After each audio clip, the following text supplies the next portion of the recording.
आज भरपूर असा प्रोटीनयुक्त आणि पौष्टिक असा हेल्दी आपण डोसाची कृती करणार आहोत। तर डोसा करण्यासाठी आपण 2 वाट्याभर जाड तांदूळ घ्यायचा आहे, पाऊण वाटी चना डाळ, पाव वाटी मसूर डाळ घ्यायची, मूग डाळ अर्धी वाटी आणि उडीद डाळ अर्धी वाटी घ्यायची आणि 1 चमचाभर मेथीदाणे आपण इथे घेणार आहोत। या सर्व डाळी आणि तांदूळ आपल्याला स्वच्छ निवडून घ्यायचे आहे आणि त्यानंतर 3 ते 4 वेळा खळखळून पाण्याने धुवून घ्यायचे आहेत आणि जवळपास आपल्याला 7 ते 8 तासांसाठी भिजत ठेवायचं आहे। तर आता 7 ते 8 तासानंतर भिजून झाल्यानंतर ते थोडंसं निथळून घ्यायचं आणि त्यानंतर हे मिश्रण चांगलं वाटून घ्यायचं बारीक होईपर्यंत आणि 9 ते 10 तासांसाठी फर्मंट व्हायला ठेवायचं।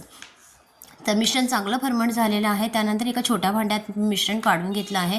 त्यानंतर चवीप्रमाणे आपण मीठ आणि थोडंसं पाणी ॲड करून आता आपण डोसे करून घेणार आहोत।